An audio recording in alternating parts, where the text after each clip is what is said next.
Halo anak-anak, apa kabar? Kita masih akan melanjutkan modul 403, pelajaran pendidikan Pancasila dan kewarganegaraan. Yuk kita belajar lagi.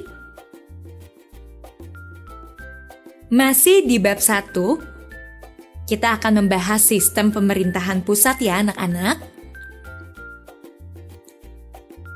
Dan di pelajaran 1.3 kali ini kita akan membahas lembaga yudikatif.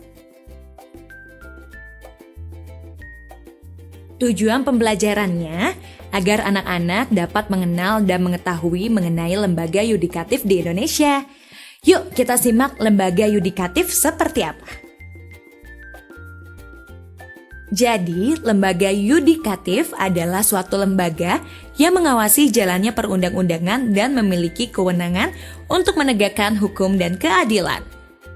Yang termasuk lembaga yudikatif yaitu Mahkamah Agung atau MA, Mahkamah Konstitusi atau MK, dan Komisi Yudisial atau KY. Nah, kali ini kita akan membahas Mahkamah Agung. Mahkamah Agung adalah lembaga tinggi negara yang memegang kekuasaan kehakiman. Dalam tingkatan pengadilan, Mahkamah Agung merupakan pengadilan negara tertinggi. Maksudnya, jika suatu masalah hukum tidak dapat diselesaikan di pengadilan negeri dan pengadilan tinggi, maka masalah tersebut diselesaikan di Mahkamah Agung. Nah, anak-anak, kedudukan Mahkamah Agung atau MA sebagai pengadilan tertinggi ditetapkan dalam Undang-Undang Nomor 14 Tahun 1985. Mahkamah Agung melakukan pengawasan tertinggi terhadap badan-badan peradilan di dalam lingkungan peradilan umum, lingkungan peradilan agama, lingkungan peradilan militer, dan lingkungan peradilan tata usaha negara. Nah anak-anak, Mahkamah Agung resmi terbentuk pada tahun 1945, tepatnya pada tanggal 19 Agustus. Ini bertepatan dengan tanggal disahkannya Undang-Undang Dasar 1945. Susunan Mahkamah Agung terdiri dari pimpinan yaitu ketua, wakil ketua, ketua muda, hakim anggota atau hakim agung, panitera, dan sekretaris jenderal. Calon pimpinan, hakim anggota, panitera, dan sekretaris jenderal Mahkamah Agung ini diangkat oleh Presiden selaku kepala negara. Nah anak-anak, ini dia urutan pejabat yang pernah menjadi ketua Mahkamah Agung di Indonesia dan masa tugasnya. Yang pertama, Kusuma Atmaja, 19 Agustus 1945 sampai 11 Agustus 1952. Dilanjut dengan Wirjono Prodjodikoro, tahun 1952 sampai 1966. Dilanjut dengan Surjadi, bulan Juni 1966 sampai Agustus 1968. Dan dilanjut oleh R. Subekti, Agustus 1968 sampai Januari 1974. Dan dilanjut lagi oleh Umar Seno Aji di tanggal 22 Januari 1974 sampai 18 Februari 1981. Dan dilanjut oleh Mujono 18 Februari 1981 sampai 14 April 1984. Dan oleh Ali Said 30 Mei 1984 sampai 12 Agustus 1992. Dan setelah itu dilanjut oleh Purwoto Ganda Subrata di tanggal 12 Agustus 1992 sampai 1994. Lalu dilanjut oleh R. Surjono di tahun 1994 sampai 1996. Dilanjut oleh Sarwata bin Kertotenoyo di tahun 1996 tepatnya 1 November sampai 1 Agustus 2000. Dilanjut lagi oleh Bagirmanan di tahun 2001 tepatnya 18 Mei sampai 31 Oktober 2008. Dan Harifin Atumpa di tanggal 1 November 2008 sampai 1 Maret 2012. Dilanjut oleh Muhammad Hatta Ali 1 Maret 2012 sampai 1 Maret 2017. Jadi Ketua Mahkamah Agung kita sekarang sampai saat ini adalah Muhammad Hatta Ali dengan masa tugas berjalan sejak 1 Maret 2017. Nah anak-anak, ini dia wewenang dan tugas dari Mahkamah Agung.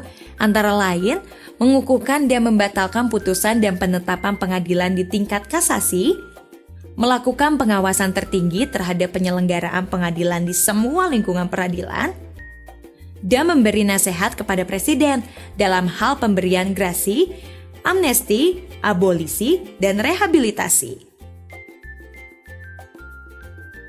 Nah, kali ini kita akan membahas pengertiannya. Yang pertama adalah grasi. Grasi adalah pemberian pengurangan hukuman oleh Presiden bagi narapidana. Dan selanjutnya amnesti. Amnesti adalah pengampunan bagi sekelompok orang yang melakukan tindak pidana. Dan abolisi adalah penghentian proses pemeriksaan dan penuntutan kepada seorang tersangka. Dan terakhir, rehabilitasi.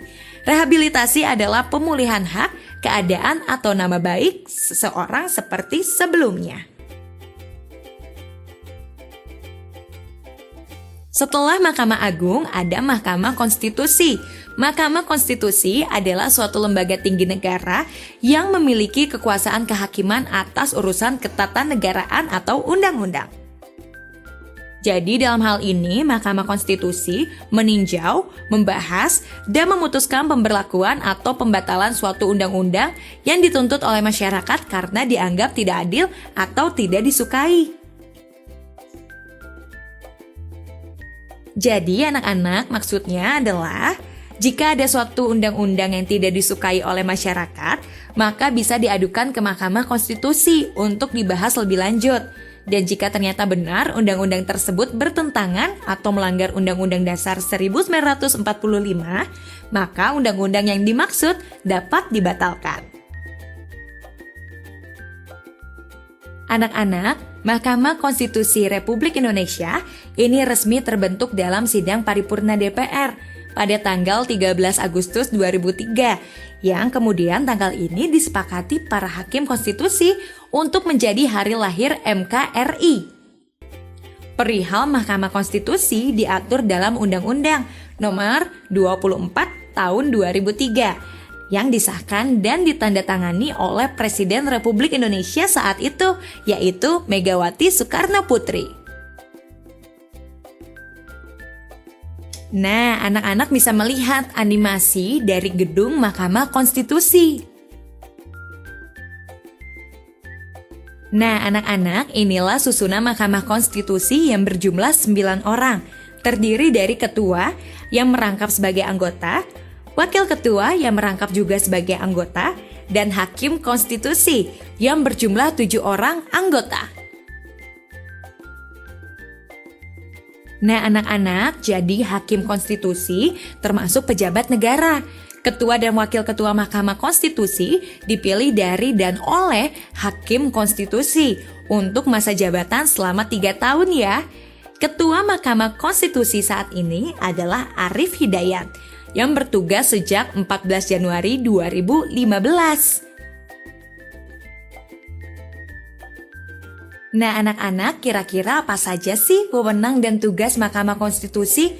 Antara lain, menguji undang-undang terhadap Undang-Undang Dasar 1945, memutus pembubaran partai politik, memutus perselisihan tentang hasil pemilihan umum, dan memberikan keputusan atas pendapat DPR mengenai pemberhentian presiden dan wakil presiden.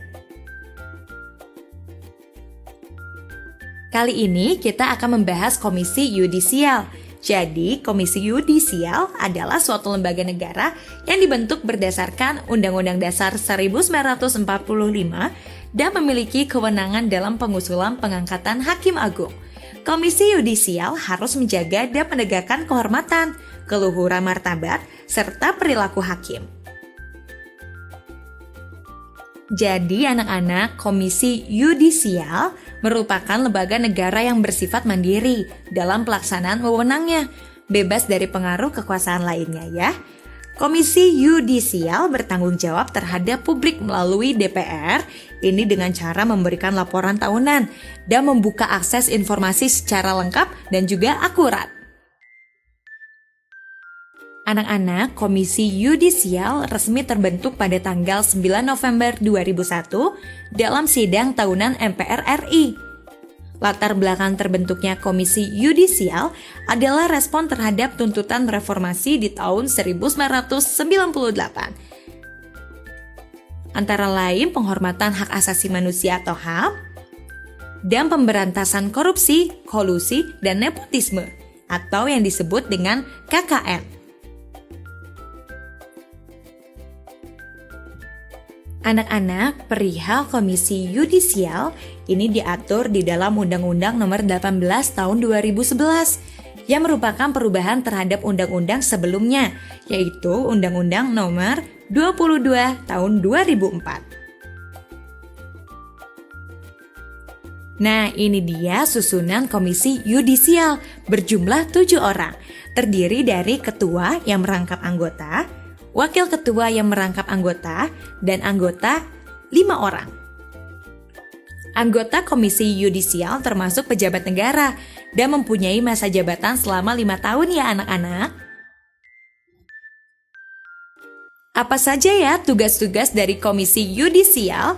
Jadi kita akan membahas tugas Komisi Yudisial antara lain melakukan pendaftaran dan seleksi calon hakim agung, dan tentunya menetapkan calon hakim agung dan diajukan ke DPR, melakukan pemantauan dan pengawasan terhadap perilaku hakim, menindaklanjuti secara hukum mengenai laporan dugaan pelanggaran perilaku hakim, mengupayakan peningkatan kapasitas dan kesejahteraan hakim.